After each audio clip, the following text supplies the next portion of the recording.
Kuna hii debate inaendelea online about nani ako fair between Victor Nyata and Cyprian Osoro.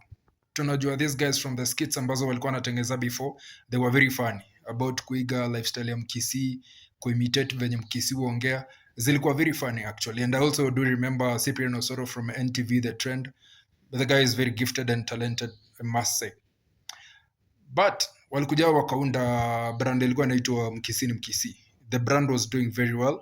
Ikafika pale Cyprian Osoro akafanikiwa akienda US. Since alifly to the US, he's been there for quite some time now, and I think he's doing well. But aliacha Victor kwa street akiendelea na hustle. Victor akaundaga some other company inaitwa Mkisii Fest Limited, that he has been able to organize and host the Mkisii Fest events.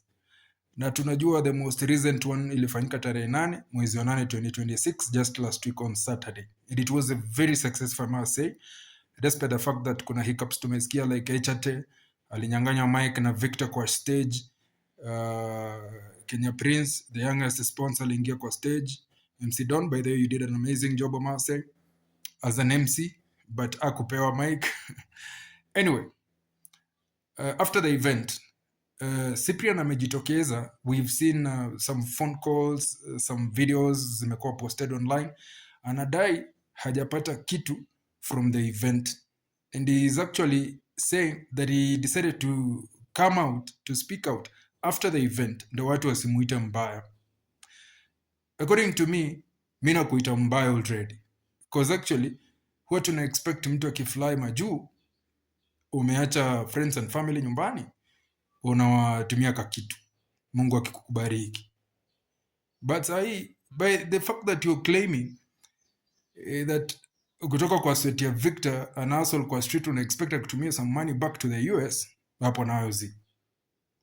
And I think hiyo design watu wanasema ati kuna watu wanakusupport, kuna some artist wanakusupport, kuna some fans wa Cyprian wanamsupport, wanasema Cyprian is a very humble, polite gentleman. Uki-interact na yeye on a personal level, uta-agree na yeye is being shortchanged by Victor. Hapana ba. And some guys are actually saying that the event that Victor is planning to host Mkisii Fest 6 ya December, they are going to jeopardize it because ana shortchange Nyata, ana shortchange nani Osoro. I mean hapana. What do you think? Asante kwa kutizama. Bonyeza subscribe ili kupata mengi zaidi.